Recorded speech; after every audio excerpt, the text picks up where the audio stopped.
those who might be aiding or abetting or helping Senator Bato evade the law, there are consequences.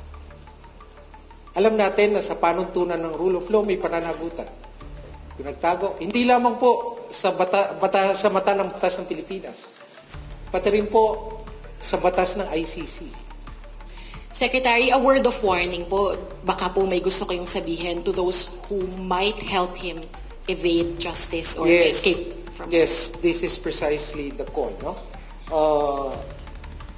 We're pursuing this so that the ends of justice may be achieved. Tandaan natin, no?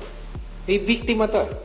And their search for justice started in 2017. Libo, daan-daang mga kabataan.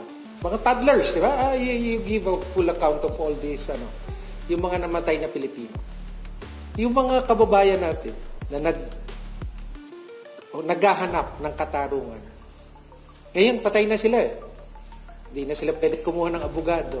Hindi na sila pwedeng kumuha ng TRO. Tingnan natin.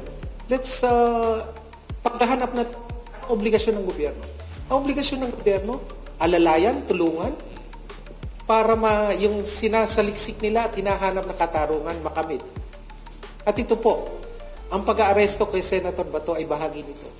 Pero sa kabila po na siya ay maaresto, meron pa rin po siyang karapatan. At kinikilala natin yung mga karapatan niya. At ito po ay kikilalanin din ng ICC. Batid po natin ito.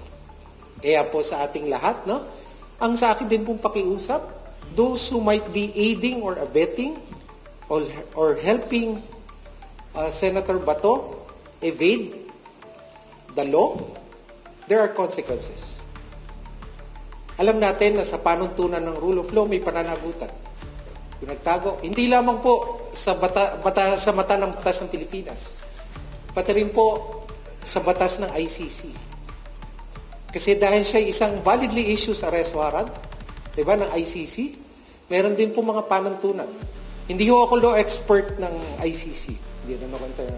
Pero may mga panuntunan din po na pag meron kang ginawa para masawata ang maayos at matiwasay na pagsisilbi ng isang arrest warrant, may pananagutan ka doon.